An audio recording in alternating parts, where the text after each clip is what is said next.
Welcome, everybody, to the Rangers Ed regular season awards episode for 23-24. We're live. This is Cousin Ed. I'm here with my co-host, Coach Ed, with his new Rangers tank top. What's up, Coach? What's going on, fellas? We got little Ed over there. What's up, buddy? Nice hat. I like that.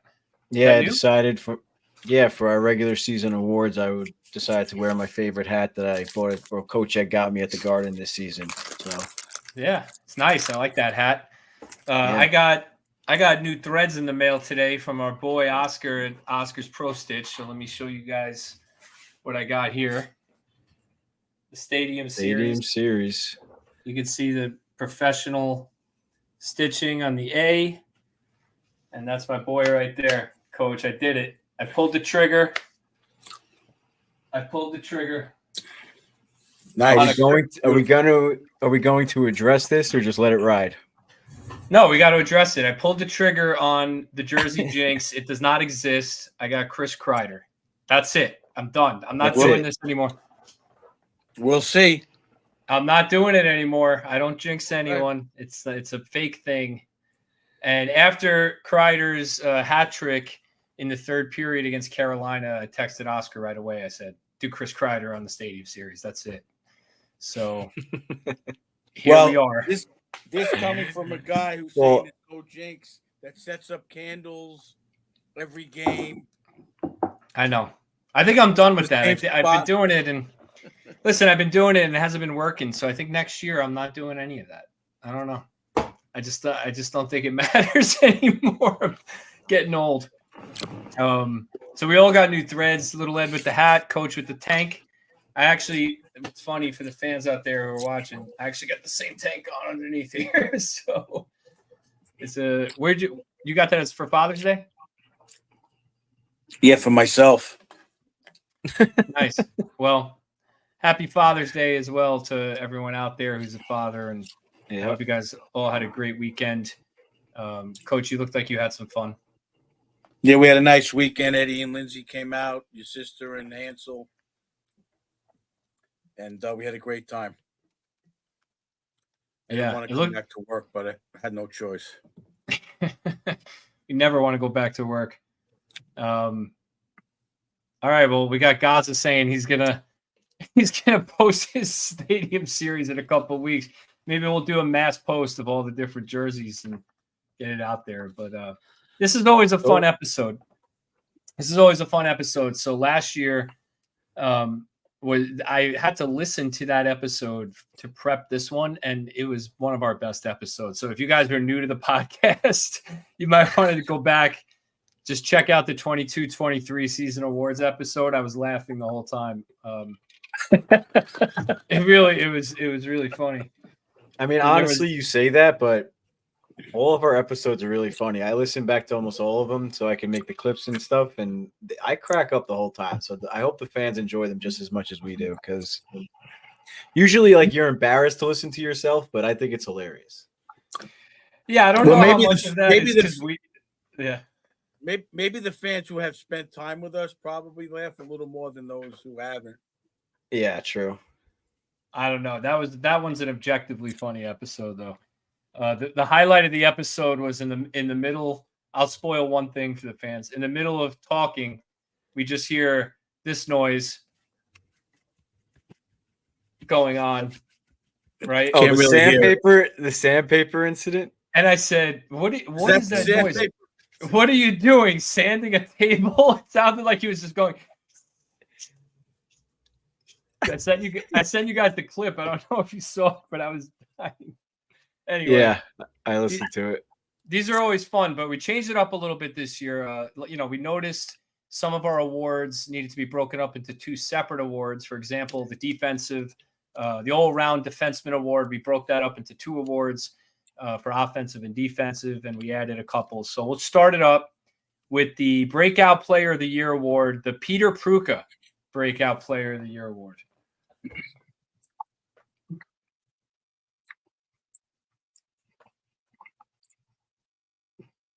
And you got to love that I picked Peter Pruka. For those of you that don't remember Peter Pruka, he was like a pretty average prospect then he scored 30 goals as a rookie, and everyone said he was going to be a superstar. And then he fizzled out slowly after that. But so breakout player of the year, it could be a guy who emerged, who's been here for a while and emerged, and someone who's broke out to reach close to their potential, or just someone who's taken a major step in their development, or rookie, whatever you want to pick. We'll start with you, Little Ed. So this is a new award. We've never picked this before. So go ahead. Who's the breakout player of the year? I mean, it's got to go unanimous. Yeah, you got to go with my boy Laffy Taffy. I mean, he's on his way to be a superstar. He had an outstanding season. A lot of people say that, yeah, I mean, anyone can have an outstanding season on Panarin's line, but not if you watch every single game like we did. I mean, Laffy drove a lot of that offense, even though he might not have got on the score sheet. I'm sure he has a few tertiary assists or unsung hero assists like that we like to give out on our shows. So he was just amazing this year. And Panarin certainly helped, and Trocheck certainly helped, but Laffy, he has a very all-around game right now, which will hint another award we're going to give out, I guess. Yeah, Laffy was my pick too, Coach. I'm sure you picked him as well. 28 goals, 29 assists, 57 points. Definitely a breakout year for him, but no power play time, really. Pretty impressive numbers. So we'll see what he does for an encore next year, but you got to be happy with the season he had. I mean, you could say, yeah, he's on the line with Panarin and Trocheck, but just like Hyman and Edmonton, you could go throughout the league. You have to be able to have the hockey IQ to adapt to that player or players and gel. If you're not able to get open and feed off of what that player, getting used to what Panarin's doing. I mean, how many years did Panarin not have a right winger? That they kept jumping around. Now Laffy figured it out. He matured.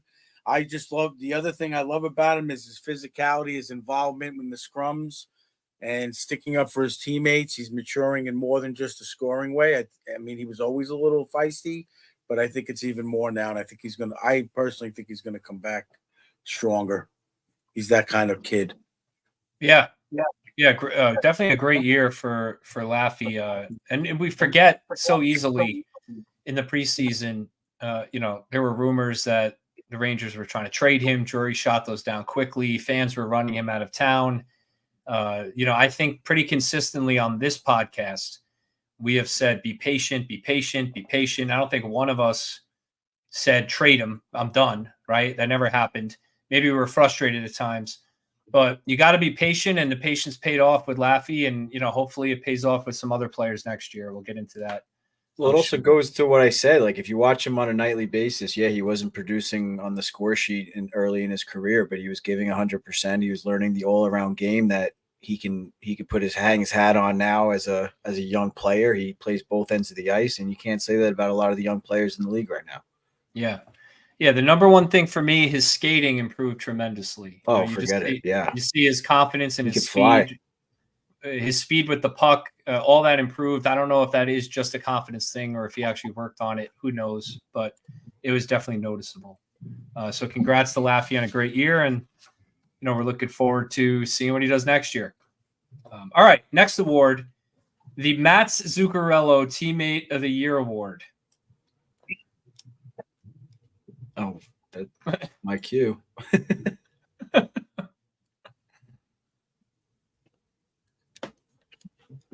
So this award goes to the player who keeps the room light and the energy positive in the locker room. Just someone who's a really good teammate based on your own metrics.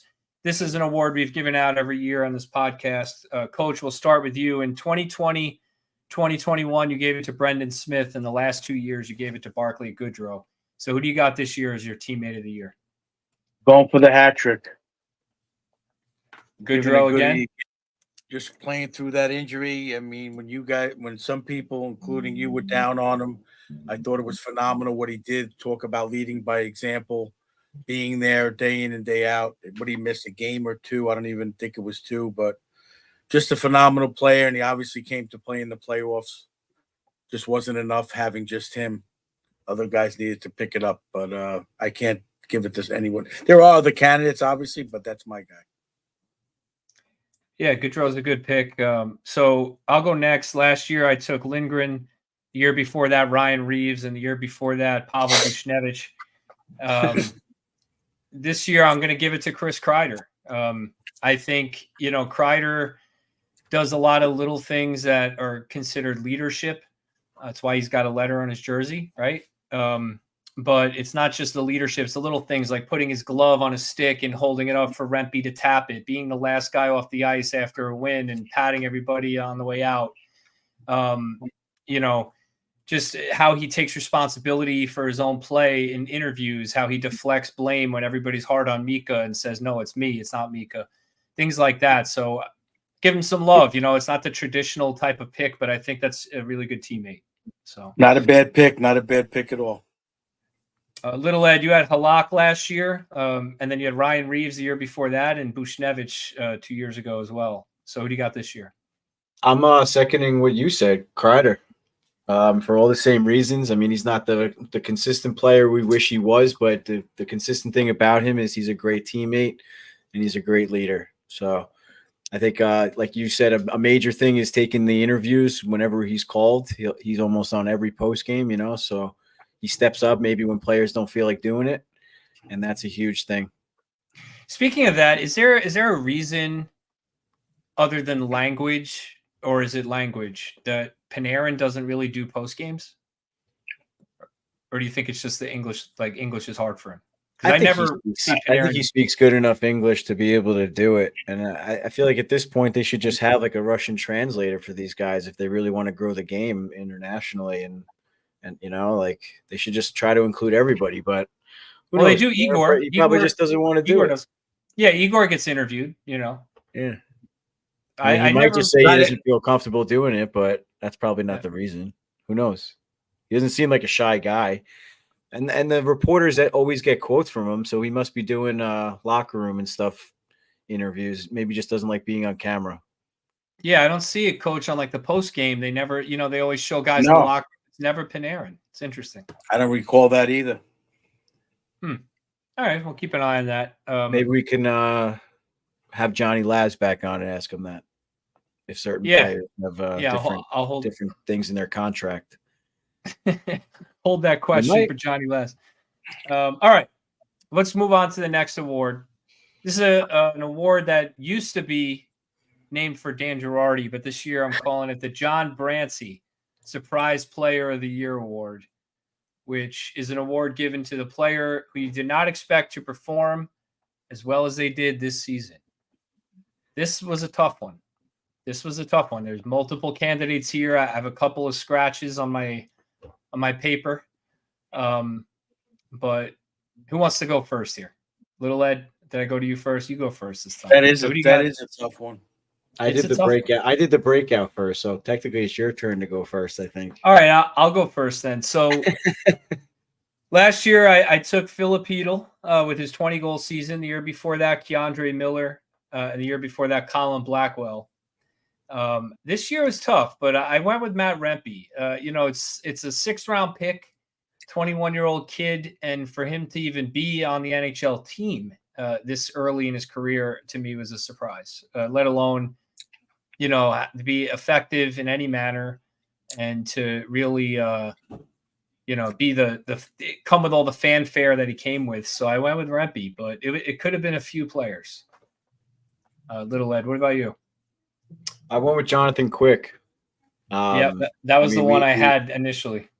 I mean, I feel like we all knew his ability or his capabilities. But I mean, just on that level, I don't think anyone was really expecting it. So yeah, I mean, I think that was kind of a no-brainer. Yeah, Quick was my initial mentions. He was my initial pick. Coach, who'd you take? Well, after listening to you guys, I'm going to stick with Rempe. I can't disagree with Quick, but just like we talked about over and over, just the fanfare for those last, whatever it was, 18 games. How many games was he on the roster? Oh, God, I don't know. What did he play, 30 games? About 15 games, 18, whatever. Just his fanfare alone and what it brought to the Garden, the goal against Washington and opening up the playoffs. His fighting 5 games in a row, and I have to give it to him. It was a pleasant surprise. We got guys coming up and down, but nothing like that in a while. coming up from the minor season. And the thing for me that makes it the most surprising isn't just that, you know, he's a young player who made the NHL, but again, he's a 6th-round pick in 2020. You know, these guys don't make the NHL that fast as a 6th-round pick. Usually they're long-term projects. Maybe they work their way through Hartford for 3 years. You know, they develop. They're on their 2nd contract already by the time they even make it. You know, so to me, it was really surprising. I did not have him on the NHL radar at all for last season. That to me is why it's really surprising. But Quick was my initial choice, so I do like that pick as well, Little Ed. I mean, Quick is a good pick, but it didn't really surprise me. I thought he had it in him still. He's a championship caliber goalie. So it doesn't really surprise me that he played that well as much as Rempe surprised me energizing the Garden that much. Yeah, for sure. Well, I'm looking forward to seeing what Rempe does next year. I mean, he's going to, you know, fill out a little, you know, hopefully improve his skating, his stride, you know, learn to keep his elbow down. And just, like he said, he wants to work on all facets of his game. Did you guys hear that interview? Yeah, it was great. It was great, but it was also really funny because he said he wants to play 7 to 8 minutes. Yeah, no, 8 to 12, he said. 8 to 12. But I was just laughing because the interview was something like this.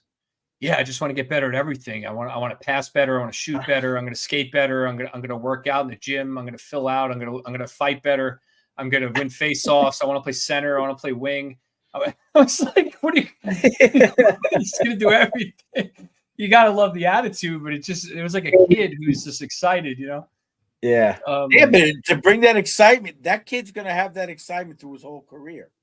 I love it. He's got that personality, you know, and that's got to be contagious. Well, I was listening to Boyle, the New York Post podcast the other day. Boyle was on with Larry Brooks and Molly Walker, and Boyle said that he was a little upset with that quote because Rempe shouldn't limit himself to 8 to 12 minutes, that he could be even better than that. He has the skill and the speed to really develop into a 2nd or 3rd line player, not just a 4th liner. So hopefully, well, I mean, maybe he's saying that for next year, you know, you got to take steps.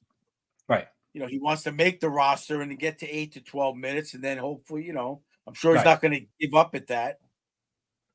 Yeah. Well, interesting. I love it. Looking forward to Rempe next season. It's going to be fun to watch this kid develop. All right.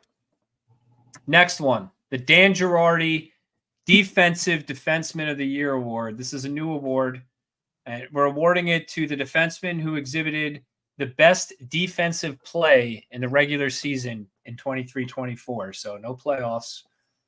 Little Ed, since you're our defensive coach, we'll go to you. Who's your defensive defenseman of the year? And by the way, I created this award in this outline because of last year's episode where you complained about the defenseman of the year award. You complained about it and said that it should really be 2 awards. And I looked at the previous winners of the defensive award that we had, and all of your picks were defensive defensemen. You had Truba Schneider as the all-around defense. Yeah, so now you get a chance to talk a little offensive D and a little defensive D.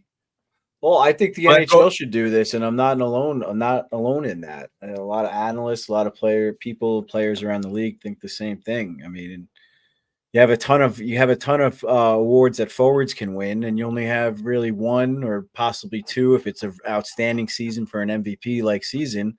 But that's going to be extremely rare. So I don't see a harm in opening it up 1 more award and, you know, giving it to I don't know, maybe Brian Leetch, which is more of like an all-around defenseman, or maybe do Bobby Orr as the offensive defenseman, and then just stick with the Norris as the defensive defenseman for now.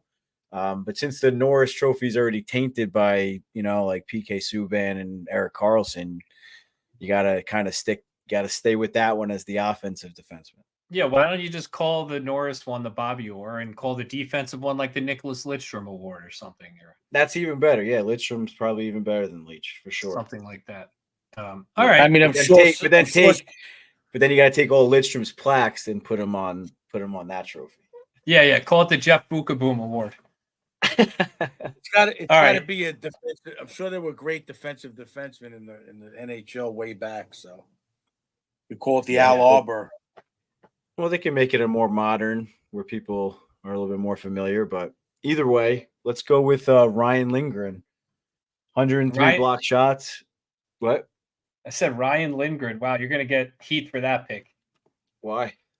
I think the fans will, the Ranger fans out there will give you heat for that. He's being run out of town already. So 76 games played, 103 blocks, plus 22 on the season, 113 hits, 14 takeaways, only 18 giveaways, 1 game winning goal.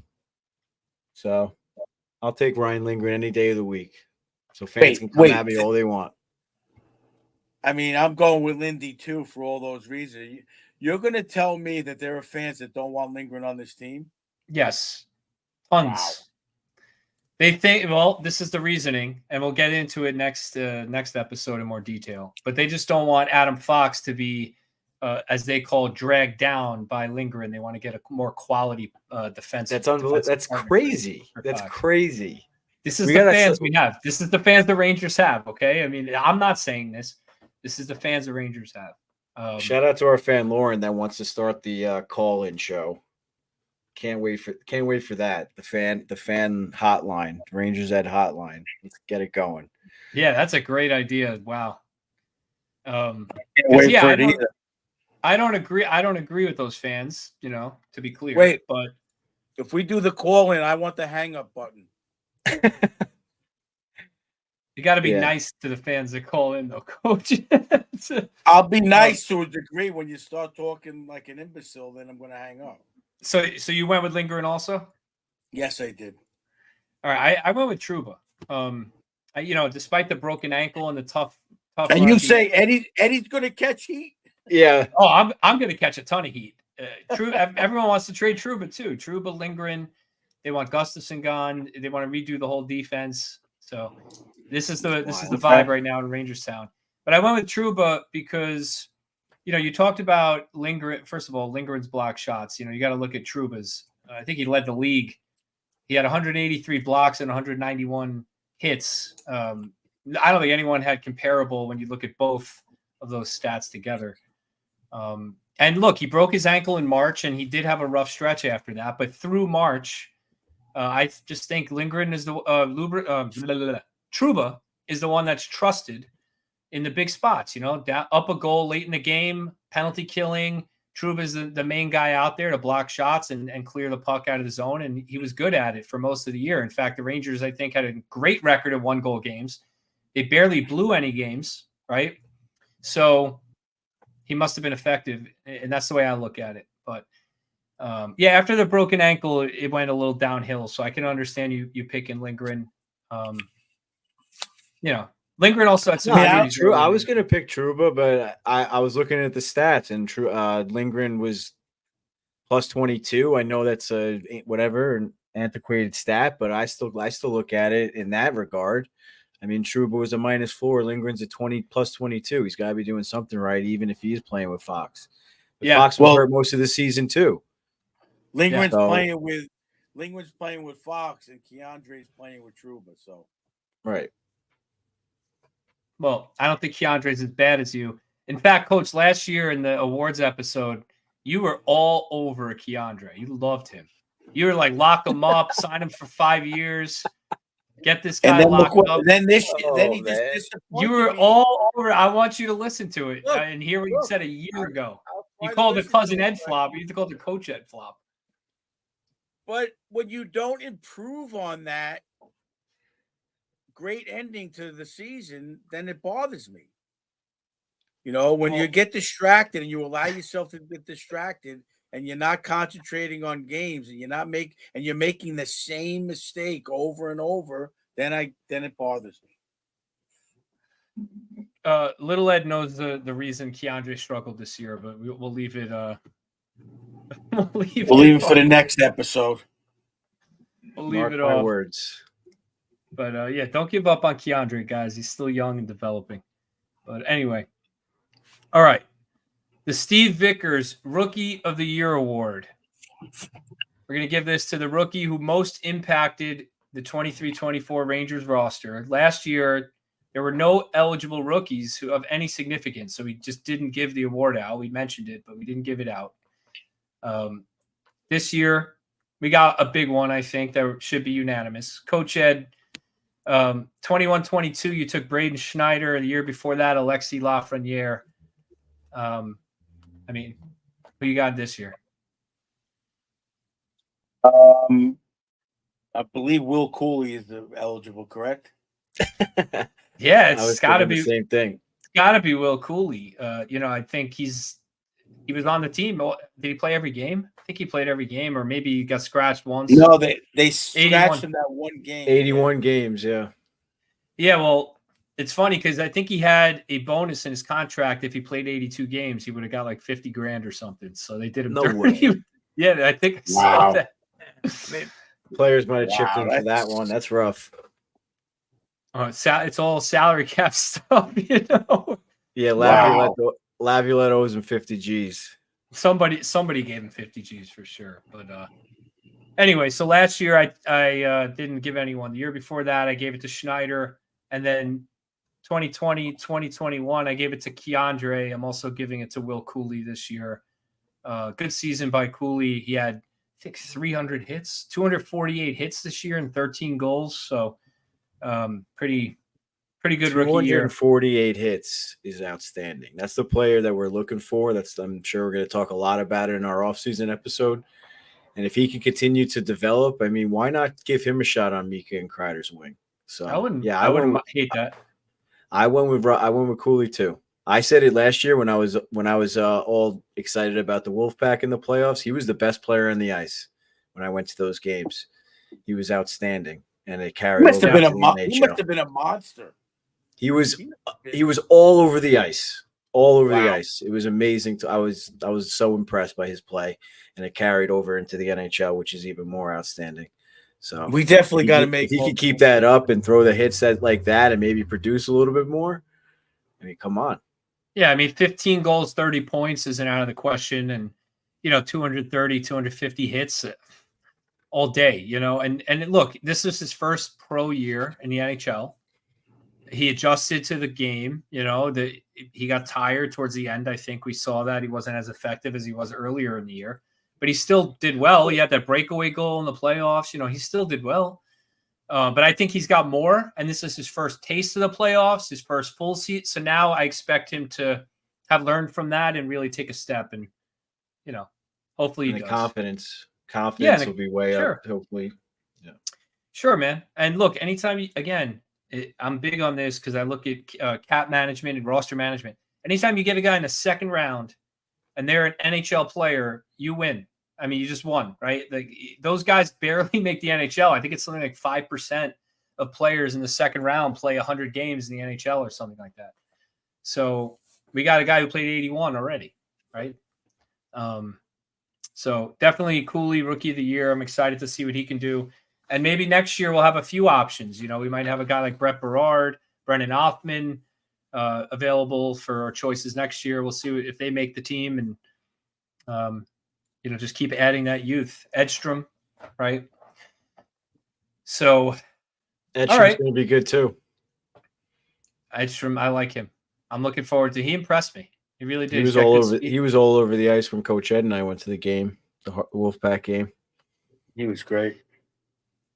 Did you guys see they signed another draft pick of theirs, the 6'8" guy, Dylan Robrecht, his name is? Mm-hmm. That's going to be a line. Right? Rack him up. That's going to be a line. It's going to be him, Edstrom, and Rempe on the fourth line or third line. It's going to be nasty.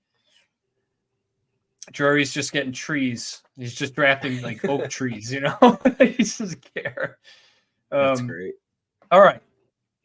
Next, the Jesper Fast Key Contributor of the Year Award, given to the player with the best intangibles that positively impact the roster. Previous winners for me, last year I took Jimmy Vesey.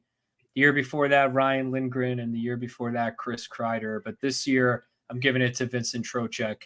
I just think the intangibles, like just what he did. I know this is a regular season award, but this embodies what he did all season. So it's not just it's not a playoff thing, but what he did to Igor after the Rangers were eliminated, where he went to Igor immediately, that's Vincent Trocheck. He is not only a great teammate, he does all the little things on the ice. He gets to the front of the net. He wins faceoff. We talked about it every single episode. So for me, it's Vincent Trocheck as the key contributor. Little Ed, last year you took Ryan Lindgren.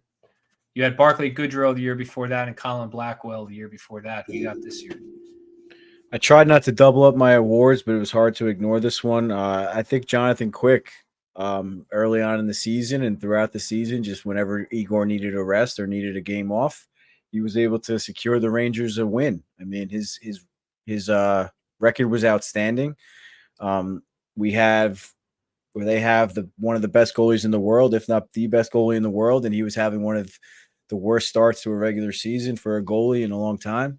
And Quick was able to jump in, win some games, get in a little bit of a hot streak until he came back, and it was just crazy to watch. Like I kind of said before, with the surprise of the year, no one was expecting what Quick was able to do. Kept the Rangers afloat, and without those games in the beginning of the season, there's no way they win the Metro or the President's Trophy. 100% agree with you. Good pick. Coach Ed. I'm going to go ditto on that one. I'm going to go ditto on that one. Oh, so he goes, who's ditto? Last year, Pokemon. Last year you had Lindgren. The year before that, Alexi Lafreniere, and the year before that, Capo Caco. So Coach going with the young guns the first 2 years. Last year he goes with Lindy. This year, Jonathan Quick. All right. Quickie definitely deserves. Without Quickie there, that COVID season was rough. Maybe third in the division. Maybe worse. If they got out to a slow start, all the other teams would have been flying by them. Yeah. Yeah, and let's not forget Igor, not only was he hurt, but he really struggled. There was a period there of like 3 or 4 weeks where he was giving up 4 or 5 goals. It was pretty ugly. So you're right. Quick really was very important. And that does lead into the next award. The Mark Messier Leader of the Year Award. I know this is an actual NHL award, but we're going to stick to the Rangers. This award we give to the player who exhibited the greatest leadership qualities on the Rangers during the season. You got a little intro pick for us? Oh, yeah, sorry. No, keep getting distracted here. So there's Mess in all his glory. In all his glory. Mess. So I'll just start because it transitions well. Last year I took Trouba. The year before that, Kreider. The year before that, Trouba. But this year I took Jonathan Quick. I think that veteran backup goalie who has won Stanley Cups. He comes in and really just steadied the ship. And when he was interviewed, there was a period where fans and media were speculating like whether Quick was going to take over for Igor. We talk about how Igor was amazing in the playoffs, but people forget there was a period where fans were riding on the snow on their cars to put Quick, start Quick. Quick is the number one goalie or whatever it was. Yeah. And they were ready to bench Igor. Right? We were arguing about it on the show. What do you even go further than that for? Yeah, exactly. I was telling you guys you're crazy, but when Quick was interviewed about that, right, he was asked questions about that, and his answers was Igor is the best goaltender in the world. I'm very happy to get to watch him and learn from him and blah, blah, blah. And that was his answer. To me, that's a guy who really understands leadership and his role on the team. And I thought that was a big moment for Shesterkin, right? Because if Quick came in and said, screw this kid, I'm going to take this job or whatever, it could have created friction when the Rangers really did need Shesterkin, and he helped turn Shesterkin's season around, which gave the Rangers the run that they had. So, not only I give him the leader of the year. Not only did he win, how many games in a row? Was it 11 or something like that? 9 or he 11? Didn't lose in regulation in like his first 12 starts. I think he was 11-0-1 in his first Not only is that, but I'm sure I would bet a lot on it that when he came in, again, character. Drury picks character. He knows the guy. He's a Connecticut guy. Guaranteed that was one of the reasons why they said, let's go with him. And then they re-signed him for another year. Yeah. Yeah. I mean, when you look at the numbers from the regular season, I mean, Shesterkin only started 55 games this year, which is a good number for your number one goalie. Keeps him rested for the playoffs, right? The Rangers were able to start quick. 26 games. He got 18 wins in those games, right? I mean, that's almost a 75% points percentage in games that he started. It's almost 75%. That's pretty impressive, you know. So, I mean, Quick, I can't say enough good things about the year he had. Hopefully he can repeat it, and we'll see. We'll see. But he's my leader of the year. Coach, the last 3 years, you took Trouba every year. Who you got this year? I'm going to go with your pick from before. I'm going to go with the K-Man. Kreider? Not Keandre. Or Kako. I mean, Kreider's attitude all year. You knew what his goal was all year. And I'm sure he's going to learn from that playoff run against Florida and work on it and figure it out and motivate the players next season and have a goal again. I got to go with him for those reasons you said before. Yeah, it's a good pick, Kreider. I mean, Trouba's not a bad pick. I thought he does great as captain, as people call him for take the C off his chest, but I don't see that. But Kreider is a leader this year. And he's the longest tenured. He's the longest tenured Ranger. He's been to the Eastern Conference Finals with the Rangers, I think 5 times now. So, you know, he's just itching to get it done. Little Ed, who you got? I went with Barclay Goodrow.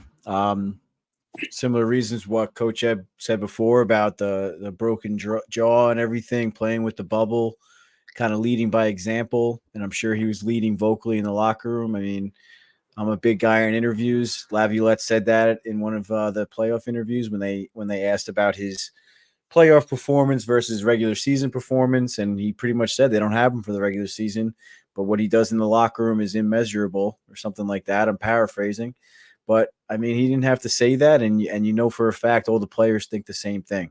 I mean, the rest of the players are on the team are there to make money on putting points on the board, and Goudreau's there to make money and take care of the locker room and lead by example.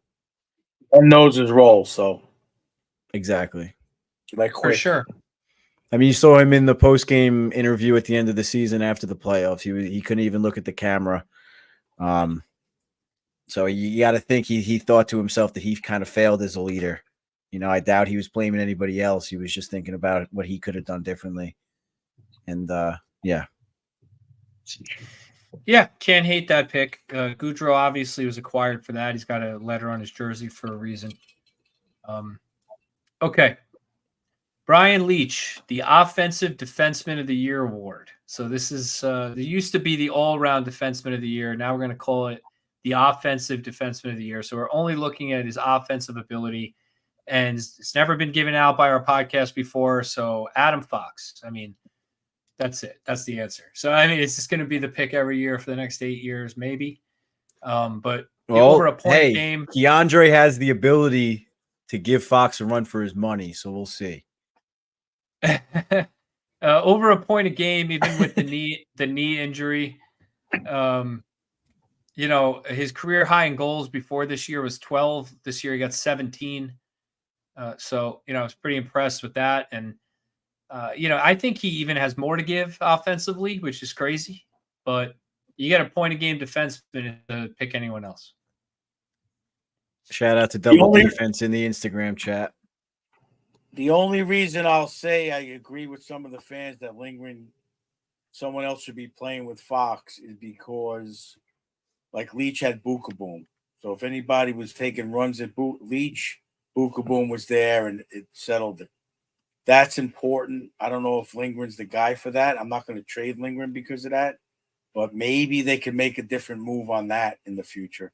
Because it seems that he gets, to me, you guys keep saying he wasn't. I feel he gets banged around in the playoffs way too much. He gets targeted. Yeah. Yeah. Which I would do as a coach on the other team also. that's your mode. That's your game plan. Throw in his corner and make him have some fear.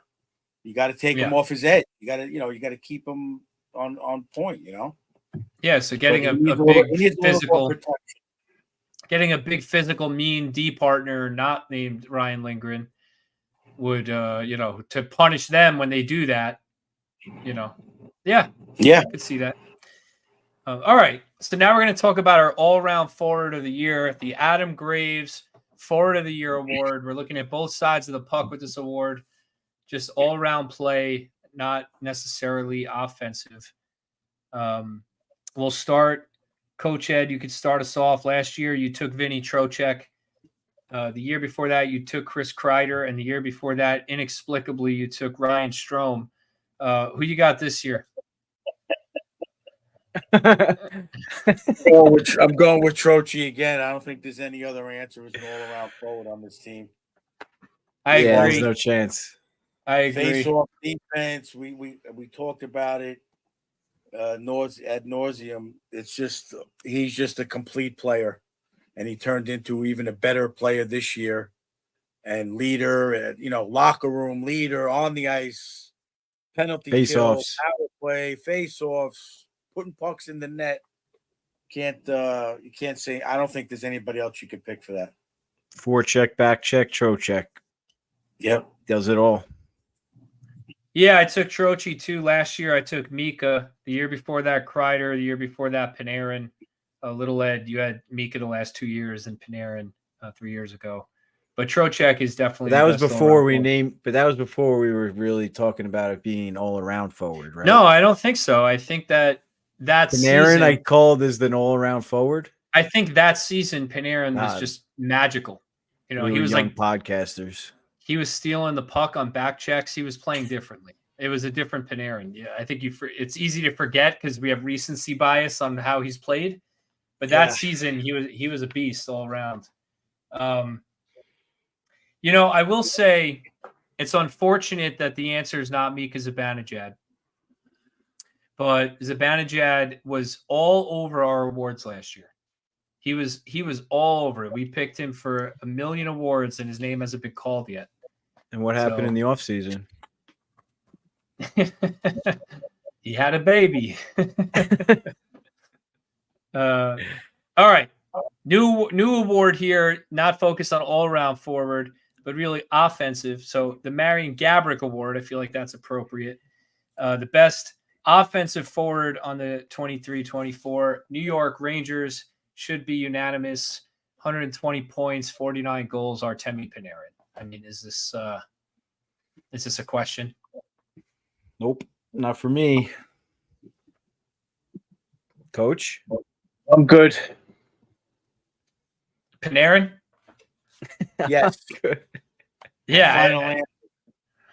Yeah. All right. So we got two awards. I'm not going to say I wasn't disappointed in other ways, but yes. Offensively, yes. Double Defense says that maybe he needs to shave his head. I agree. He should have done it at the start of the playoffs. Who, Mika? No, Panarin. Oh. Yeah. Well, Mika too. Panarin, look, you could say you're disappointed in Panarin all you want, but the guy put up 100. Forgetting about the playoffs. He put 120 points up. I mean, the guy was an MVP candidate. He was top 5 in Hart Trophy probably. So I don't know what else you want from a guy. That's why you have him. That's it. I mean, that's why he's there, and he did his job. Next year, we're doing this episode before the playoffs even start, and we'll be way more hyped. We'll pocket it. Yeah, and we'll pocket it. No, that's a good idea. Record it and release it later. Yeah. Yeah, we'll record it before and then we'll pocket it because there's a little bit of bias in coach's memories of Panarin. The guy he had like 4 multi-point games this year. Yeah, he was an animal this year, without a doubt. I mean, we got the daily Sam Rosen update on how many times Panarin has had a multi-point game as a Ranger. This is his 87th and his 88th multi-point game. All right. So we got 2 awards left. All career highs. We got 2 awards left. So this one is you're gonna double up on a guy you already picked, most likely. This is just the MVP award, the Rod Gilbert Most Valuable Player Award. And on this podcast, it means what it's supposed to mean, right? It doesn't mean best player necessarily, but it's just who you think was the most valuable player to the Rangers this season. And you can give any reason you want for that. So, Little Ed, the last 2 years you took Igor Shesterkin. The year before that you took Adam Fox. Who do you got this year? I'm going with. I'm sorry. You said Coach. Go ahead. I'm going with the bread man. I had to double up on him. I did my very best to forget about the playoffs and focus on the regular season. And without him putting up the 120 points, there's no way they win the President's Trophy in the Metro. Igor was the close second for me, but I mean, he just had that slow start to the season. He didn't take them wire to wire. He needed the help of Quick, without a doubt. No shame in that, but he didn't get the MVP to me because of that. Yeah, I agree. I took Panarin. I'm not going to let Shesterkin's amazing playoffs really kind of muddy up the shaky regular season he had, and this is a regular season episode. I thought he was shaky in the regular season. Not necessarily bad, but shaky for the most part. And Panarin, like you said, wire to wire. Coach Ed, who you got? I'm going with Troche because I feel if Troche wasn't on that line, I don't think Brett gets the 100 points. Yeah, I think that's fair. I understand your position, but I think without Troche in that lineup, the team is a lot worse off for their finish of the President's Trophy. Yeah, I think you could say as did with Panarin, but I just feel Troche had a lot more to do with Laffy's coming up, Panarin's 120 points, and so on. I think you can say that about Trocheck too, though. Like, does Trocheck put up 77 points if he's not playing with Panarin? Yeah, right. You could. I just feel that locker room leaders, they clicked. That's it. Yeah, put the whole ball of wax together. I don't hate the Trocheck pick, and if it was a regular season plus playoffs pick, I probably would have taken Trocheck, but it's not. So I don't hate the pick. It's a fair pick. But all right, so this is what everyone's been waiting for. We're doing our best here to keep this to under an hour. So we left ourselves with a solid 12 minutes here to go over this one. Coach Ed's Doghouse Award for the worst player of the year or the biggest disappointment. This is an award that every episode. What the hell picture is this? This is I should have made this one longer. It's only 5 seconds. You got to keep clicking it. That's from Game 4 at the Panthers at Amaranth Bank. Coach, take a picture of me eating this ice cream. when Theo bought an ice cream and she said, "I just wanted the sprinkles." Yeah, she just ate the top of it. So this award is sponsored by Suiter's Sweet Treats. Got to shout out Suiter's Sweet Treats always, and the work that they do. So you can get custom made cookies. You guys should check them out for sure. They sponsor this award all year, and they do an amazing job. What is the Instagram again? It's like at God, I should know this. I can't remember. At Suiter's Sweet Treats. Oh, there you go. At Suiter's Sweet Treats. So go on there and you can see some samples. They did a great job for my birthday. They sent me like Simpsons ones. They send us Ranger ones all the time. They did Inter Miami soccer ones. So they're really, really talented, and they can pretty much customize whatever you want on the cookies. They're great for like parties for your kids or whatever. Check them out. But I got a great care package for Father's Day on time, I might add. So I gotta have a He's saying that because my gift showed up today. That's why he's saying that. I didn't read the card yet. I'll have to do that in private. I'm not reading it live or in front of anybody. Okay. I don't want to get upset in front of everybody, but Meg's great. Her sister, hopefully she's doing well and everything's good, and keep up the good work and phenomenal job. Jack Daniels cookie. It was just a bunch of great stuff. Barbecue. She made a hot dog. I took a video of Coach opening it up, so I'll post that one on Instagram for you guys. Yeah. Great job. She's always creative. Yeah, a little heavy on the packaging, but Well, they have to be. That's how they stay fresh. know. And, they're shipped. know. So, all right. It's So, not very Coach- video friendly though, so now I got to clip the video and like skip ahead to the cookie. So we'll see what happens. But without going into too much detail, Michelle is doing very well. They got very good news from the doctors recently, so shout out to Nice. Michelle and Megan. I'm sure is doing a phenomenal job taking care of her sister. So love to hear that. Love you guys and keep fighting. And also, they've been getting hit with a lot of tornadoes in Tennessee and the Nashville area. So every time I see Megan, texting Megan, she's sending me pictures of another tornado. So stay safe out there for that too, without a doubt. Yeah. A lot of crazy weather out there. All right, Coach, this is your to bring the mood back up one more time.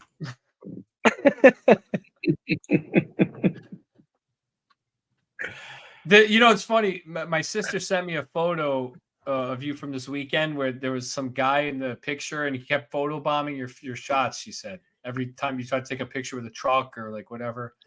Yeah, the guy was, he's looking at the wood and everything. I'm like, how about the picture with Hansel? I go, Hansel, go give Eddie the hot dog buns. That was so funny. I was cracking up. I go, Eddie, you'll get a kick out of this one. Yeah, that was really funny. Anyway, all right. So Coach Ed's Doghouse Award. It's your award, Coach. This is for the regular season in totality. Who gets your Doghouse Award for the regular season? I got to go first. It's your award. I didn't have much time to think about this. All right, I'll go first.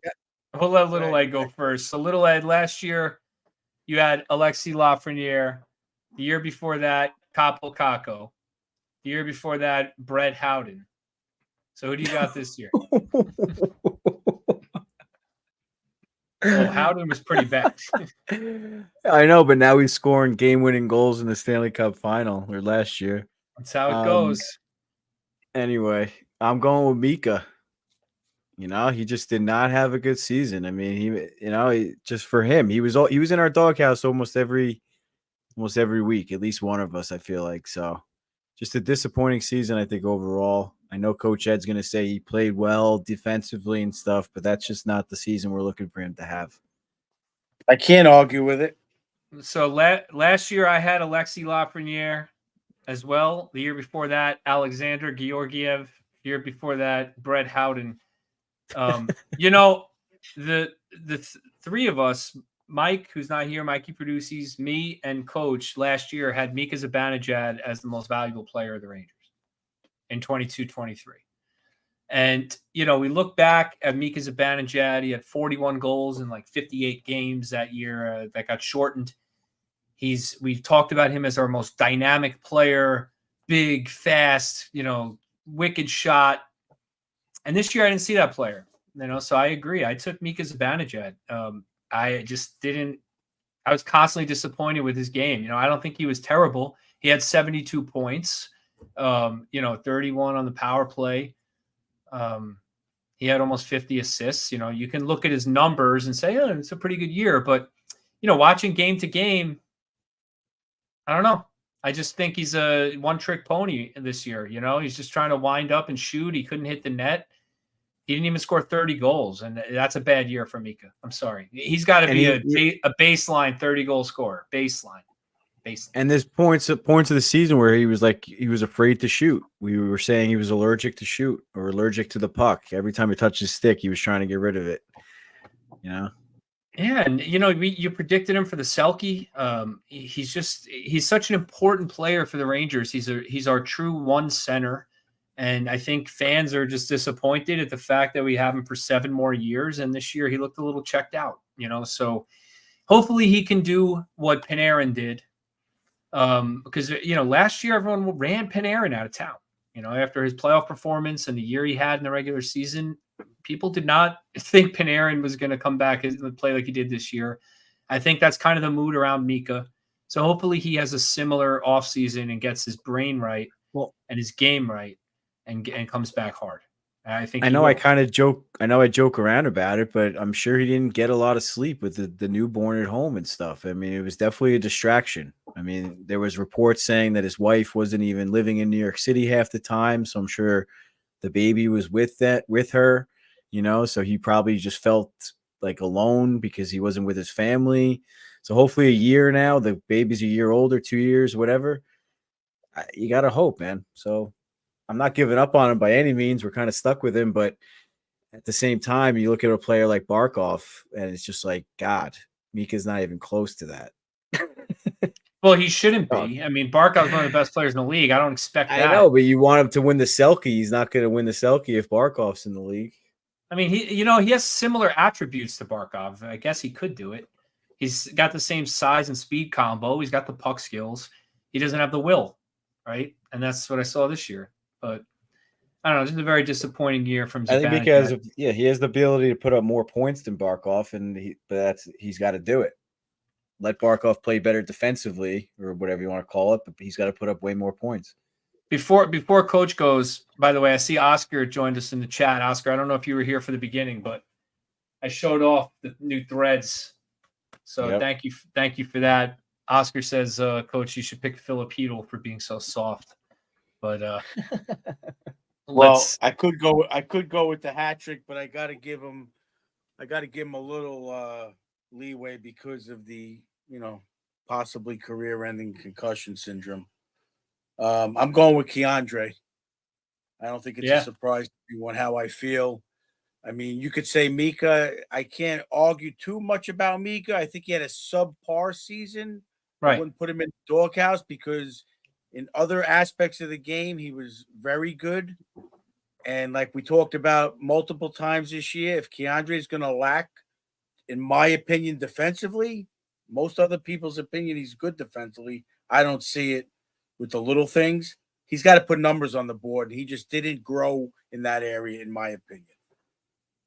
So I think he was lacking in most facets of the game for his talent level.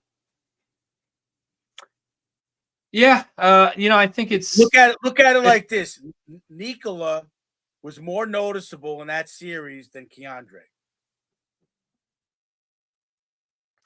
Well, I mean, look, it's something we got to talk about, whether it's now or next week.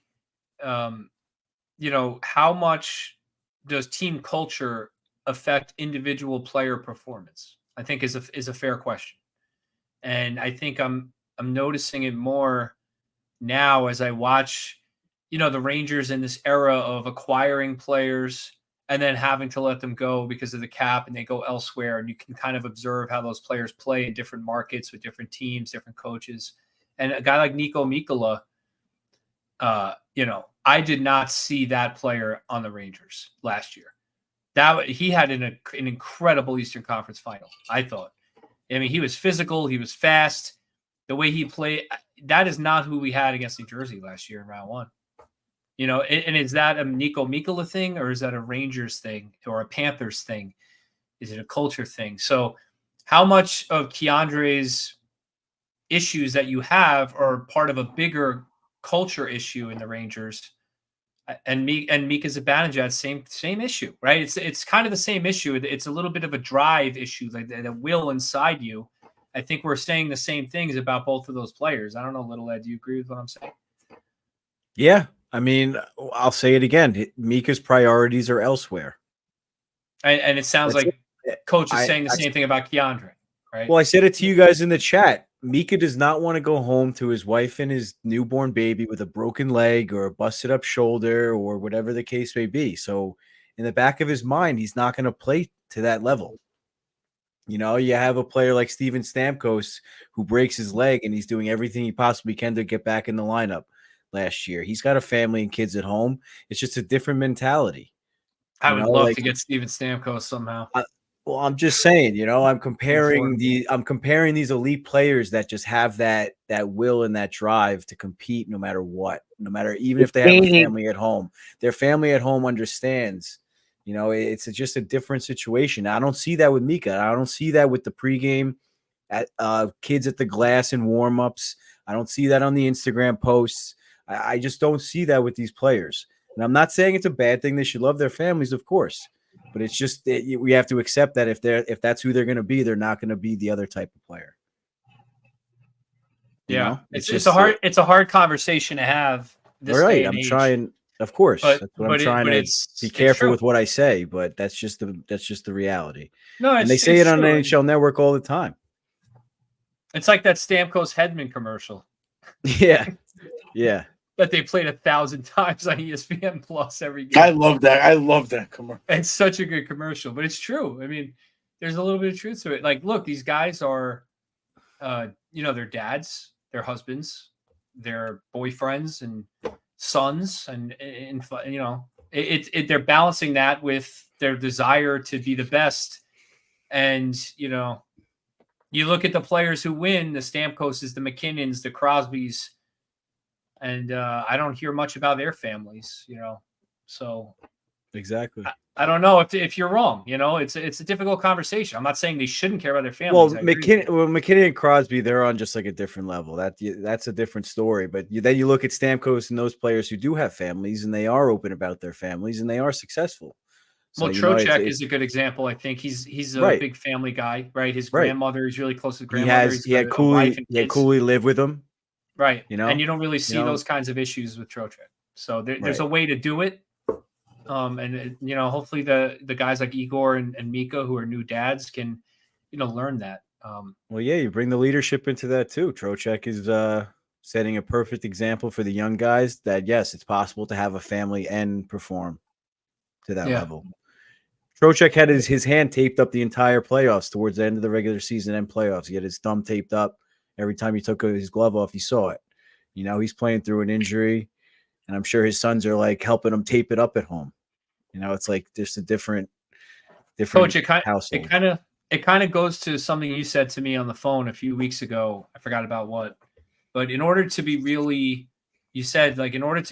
successful at something, you have to be obsessive about it. You have to be somebody who's just obsessed with it, and it's constantly on your mind, and that's what makes you good. That's what makes you actually have success. And it kind of goes to that. And look, some of Zibanejad's answers to questions and his play on the ice, I think, leave fans wondering if he's obsessed with winning the Stanley Cup or if he's just fine being really good at hockey and having a long career, right? I mean, and that it's not fair for me to say because I don't know him, but it's a question. In a selfish way, especially like in sports like golf, any of the best athletes in the world have somewhat of a selfish attitude to get to that level, because it's about that. You have to live and breathe that sport like Crosby does all summer long. Why is he on the ice in the summer? He doesn't need to. You have to have that ability to love your family, but they have to know I'm going to the rink for 3 hours and I'm not talking to you. And it's a give and take situation. Well, that's right. It. What did Hank talk about in his Hall of Fame speech? Come on, put it right there. Hank, his wife knew when he lost, and he didn't even get to win. Yeah, when he lost, I didn't even talk to him for hours. Mika's walking out in that Instagram thing like he's going to a disco. And I'll go back to 1970. I'll go back to 1979. I wanted to bring this up last episode. Esposito was interviewed later on in his life or whatever, and they asked him what happened that year. You guys beat the Canadians game 1. He goes, the young guys and most of the players just had a party. The rest, and then the Canadians swept them 4 games. You have to live and breathe hockey and that mentality. You got to shut it out. You got to be in the bubble, just like they were in COVID. You got to be in the bubble. For a couple that's months. Why they say we talked about it. Players go on the road. They don't have to worry about their family. So now they're on the road. Sometimes they play better. I think Valaket talked about it with Boyle. It's a different mindset now. Now you're away. You have a little bit of that freedom where you don't have to say, right. Yeah. So it's more concentrating on hockey, talking hockey. It's the culture of everything these days. It's not just Mika. It's probably a lot of players, but the better players take it to that next level. And not just to harp on Mika. We said the same things about Shesterkin last year. When he had the baby, it was the same kind of issue. Your lack of sleep. What's his primary focus, right? And then, Coach, you're talking about Keandre as your doghouse pick. And I think it's a very similar issue with Keandre. He's, nothing against him having a girlfriend, but, that is definitely, if you follow his Instagram, the timeline lines up perfectly. You can see. Well, go ahead, Little Ed. Explain your timeline, because Little Ed's the Instagram stalker of the podcast, I guess. So no, I mean, I don't have it like the exact date and times and stuff, but it lined up last year. Like you just said, Coach Ed was raving about Keandre. I'm sure I was right there with him.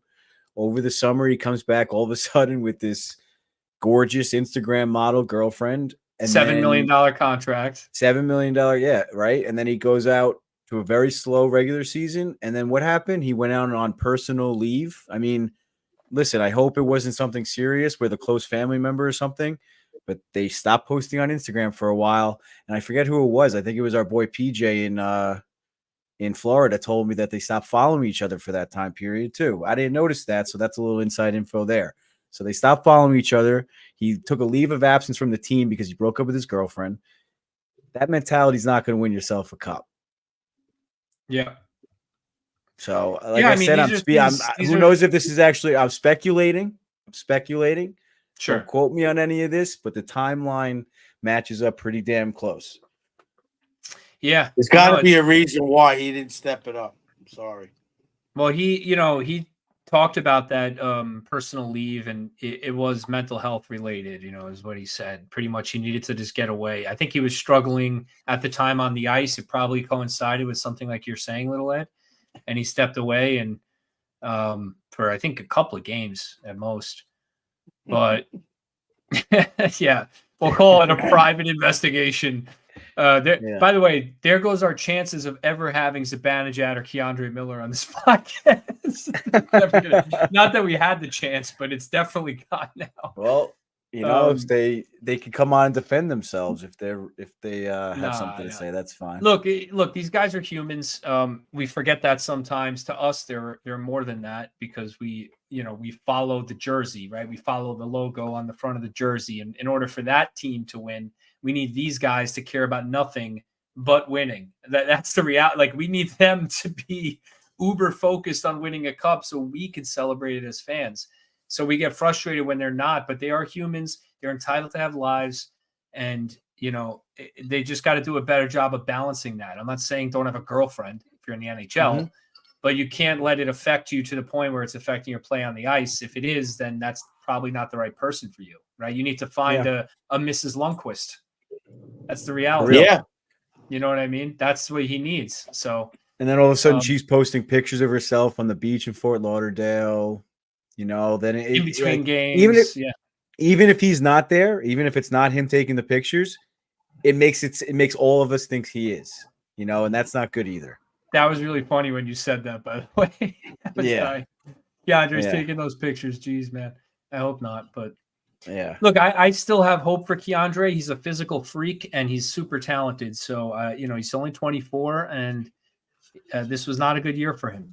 I think coach is fair with that pick.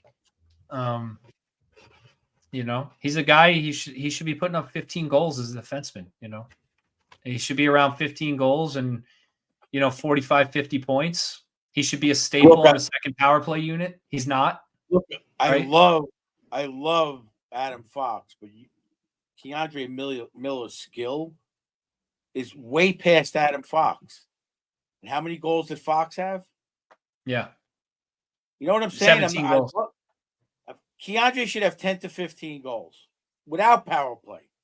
His skating ability when he joined the Rush on the 4-on-4 or in overtime, and he looks great.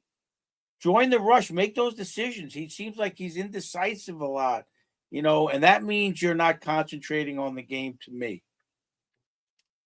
The coaches are talking, you're not listening, you're not getting it. Oh, yeah. Your mind is elsewhere. Yeah, that's the key right there is the key. That's it. His mind is elsewhere. I mean, you read us that article about him wanting to learn more from Housley, right? Did he? Has he? I mean, I don't see it. I mean, it seems like he's spending a lot of his time off the ice with his personal life, not necessarily trying to get better. So. I mean, every time you hear That's Whenever you hear speculation Sam also, Rosen but still. talk, I mean, Doesn't show. I'd like to hear Johnny Laz's take on this one also, because every time you hear Sam Rosen, who talks to coaches and stuff, they say the coaches are raving about what he's doing. I mean, I don't see it. Maybe they're just protecting him. I don't know. But Well, the Sam Rangers Rosen, do protect all their players. I mean, they protected Sam Beal a Rosen- lot, and Well, if he's going Sam through something Rosen- mentally, they're probably trying to build him up in the media too, so but his All right. stats do show it at the same time, or his metrics, his advanced analytics. well, there's little I don't things know. in the game that We can analytics have a don't whole pick up. episode on this. Yeah, there's little things in the game that analytics don't pick up. We've talked about all of Miller's flaws. His analytics are pretty good, but the little things and how he has to recover all the time because he's caught out of position. And yes, luckily, a lot of the times he can recover because he's fast and he's got a long reach, but he shouldn't have to recover, right? Like those kinds of things, analytics aren't going to pick up. They're just going to pick up that he recovered. That's it. Right. Somebody posted here. He is Jay, very good at recovering because of his skill set. but he shouldn't have to.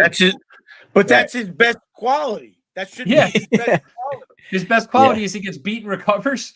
So Jay Silvera posted, he craps his pants as soon as he crosses into the offensive zone, and I think that's really exactly right. How many times does Miller pick the puck up, go end to end, end to blue line, he stick handles himself into a hole, and then he gets to the blue line. He's like, "Oh, what do I do?" And he just shoots wide or like turns it over, and then he's caught. It happens a lot. It's exactly what he does. Coach Ed was saying it best too. He's all reactionary. He's never he never reads the play or anticipates the play. He always reacts to the play. And then he jokingly said, "What'd you say that time where he made the pass?" He's like, "Well, I'm done."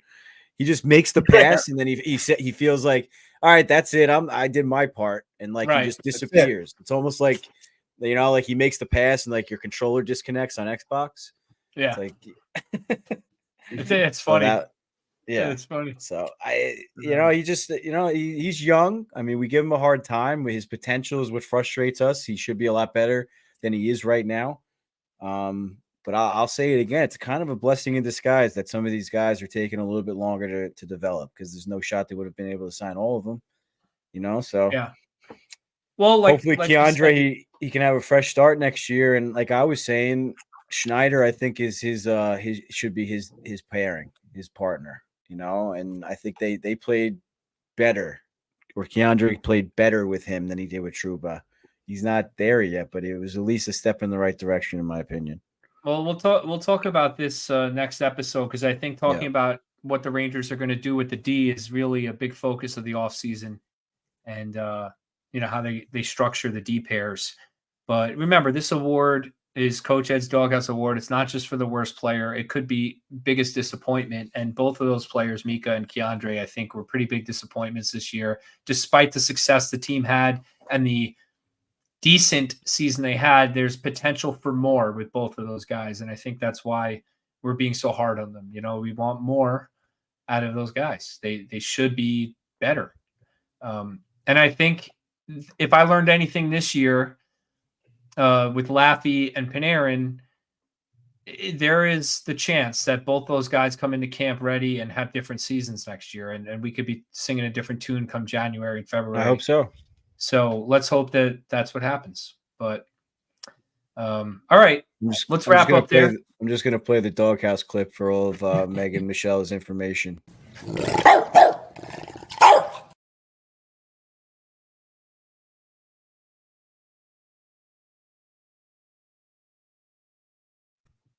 At Suiter's Sweet Treats. So, all right, let's wrap there. And next week, we're going to do our off-season episode. I sent Coach everything he needs to know about the salary cap and the unrestricted free agents, and he's got all the info he needs to prepare for that episode. I anticipate a really well-structured lineup and moves from Coach to lead us off next week. And within the salary cap, we should mention Kakko signed, by the way, even though it's not the offseason episode. So the Rangers did sign Kakko to his qualifying offer, $2.4 million. So that's done.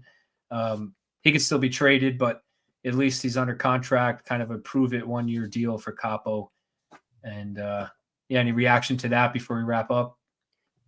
I mean, I think it says a lot about his character that he didn't like try to shop around or try to get like a higher offer or anything like that. It was kind of just like, you know what, this is where I want to be. I want to prove myself, and let's hopefully he's able to do it. And Drury made his comments as well that he's still trusting his abilities and all that good stuff. So Yeah, coach, that was the lowest they could actually offer Kako and to retain his rights, and he accepted it. So what does that tell you? Another character issue where the kid knows that he played a subpar season and he took what he can get and he wants to prove himself, hopefully. And I'm not rooting for him. Yeah, I like Kako. I really do hope he succeeds. I don't know if it'll be here, but I think the biggest thing is we'll see what happens next year, but you got to accept that he's a great third line player. I mean, that third line was phenomenal. Wenberg, Cooley, and Kako. I mean, I wanted to mention it before when we were talking about Cooley, but his play kind of took a slide towards the end of the season in the playoffs because he was kind of bouncing around lines. yeah, You know, if that line sticks together for that whole stretch, I think they still would have been one of the better lines in the playoffs. I think that was one of the few mistakes by the coaching staff was breaking them up. Yeah, we said that. I agree.